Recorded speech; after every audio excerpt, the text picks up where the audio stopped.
Welcome to Daily Wisdom, Walking the Path with the Buddha, a podcast shared by David Roylance. This podcast is dedicated to guiding you to completely eliminate the discontent mind and the suffering it causes by attaining enlightenment. Learn and practice the teachings of Gotama Buddha that will guide you to fully attain a peaceful, calm, serene, and content mind with joy. To support this podcast, visit patreon.com/supportbuddha or visit buddhadailywisdom.com, where you will discover a full range of courses, retreats, and online learning resources to assist you on the path to enlightenment. Now, here's our teacher to share more.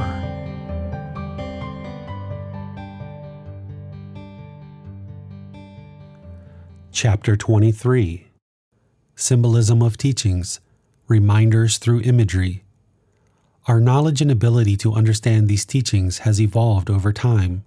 During Gotama Buddha's lifetime, all his teachings were oral.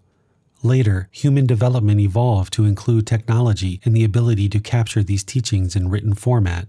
Today, we have the ability to read, write, and understand the teachings in written format through oral instruction and a full range of other options.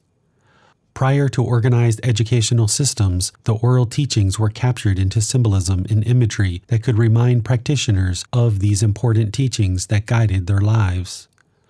The symbolism was captured in the architecture of temple construction projects, artwork, and in other locations where people could be reminded of the teachings through viewing imagery, which would then strengthen their understanding and practice of the teachings.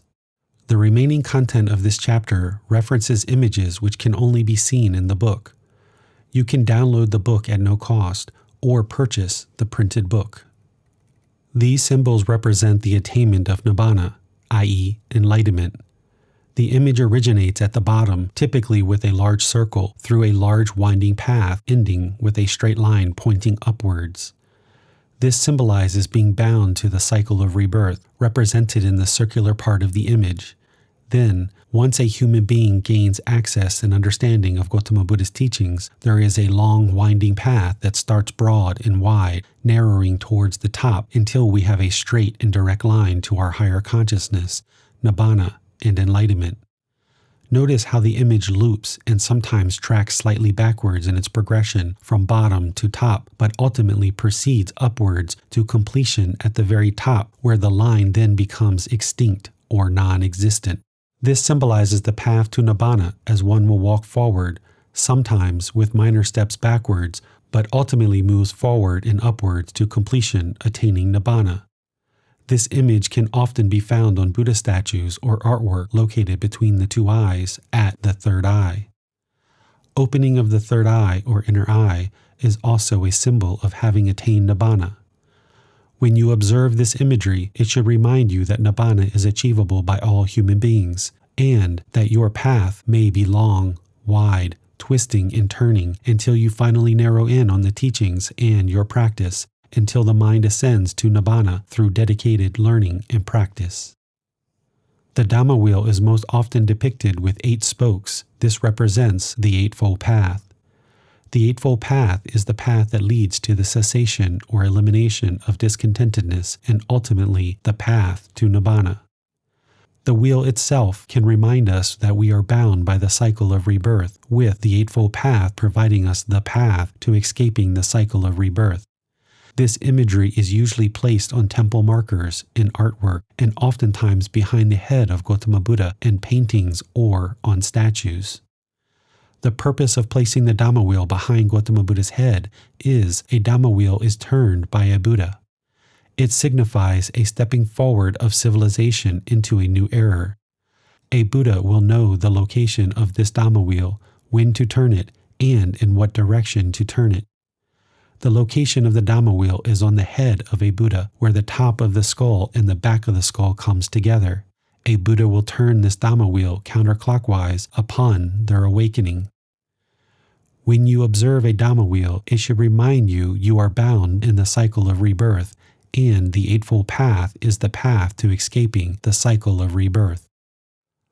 Lotus flowers are another form of imagery and symbolism that is used to remind us of the teachings.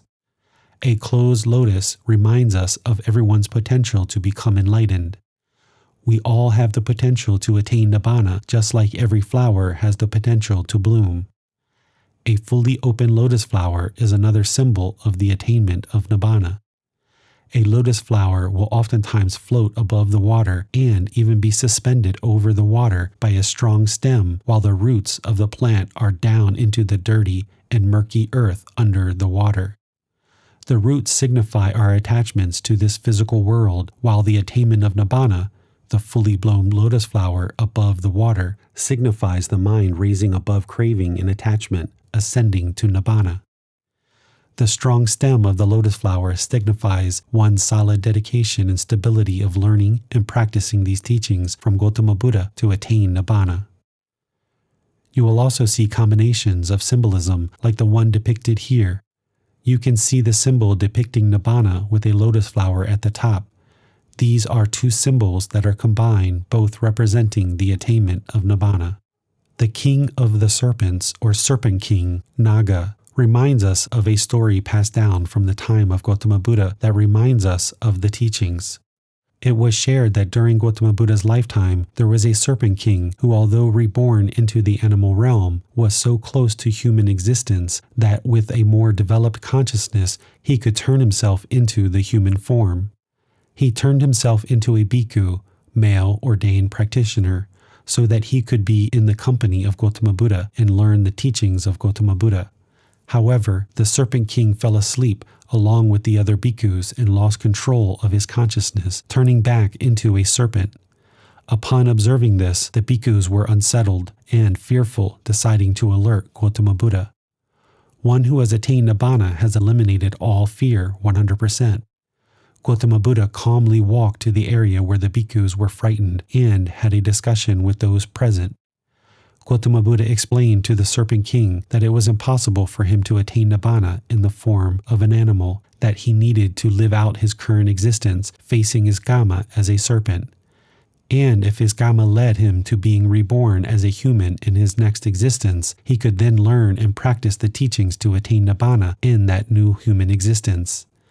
Upon Gotama Buddha explaining this to the Serpent King, he agreed to leave the community of bhikkhus to not cause any further disruption, but decided to be a protector and guard of the teachings from all evildoers who work to degrade the teachings of Gotama Buddha.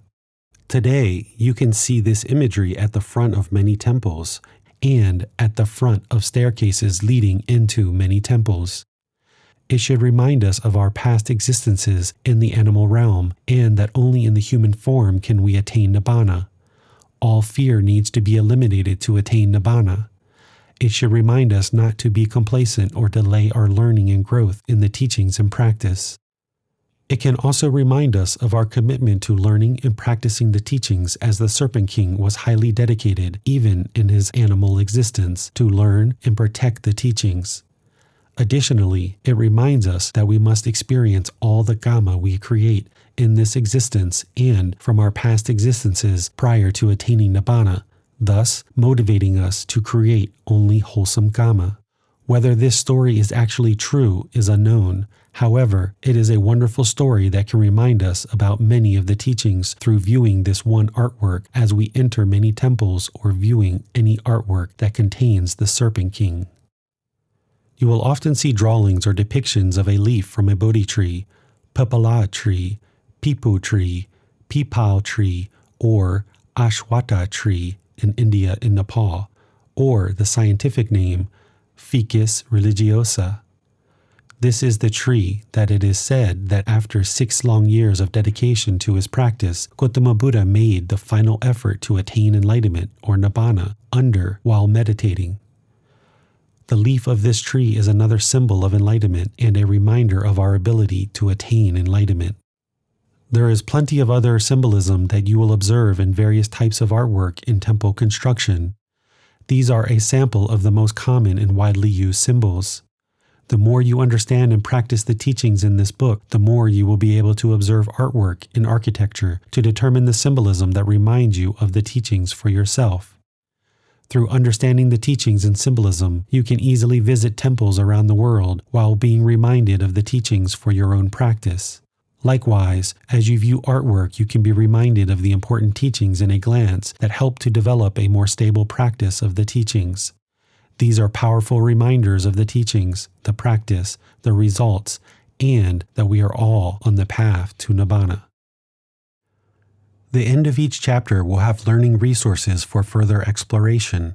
You will be able to explore videos, podcasts, quizzes, etc. to deepen your learning of the content you read in each chapter. Please see the ebook for more details on these resources. As you have questions or need clarification on these teachings, you are welcome to post those into the Facebook group Daily Wisdom, Walking the Path with the Buddha, or contact the author privately for in-depth learning. Daily Wisdom, Walking the Path with the Buddha. Facebook.com/groups/Daily Wisdom 999. Thank you for listening to this podcast.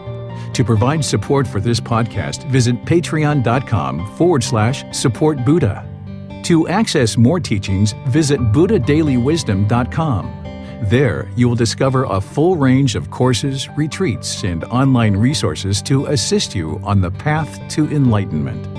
Remember to establish a daily, consistent meditation practice, along with learning and practicing these teachings.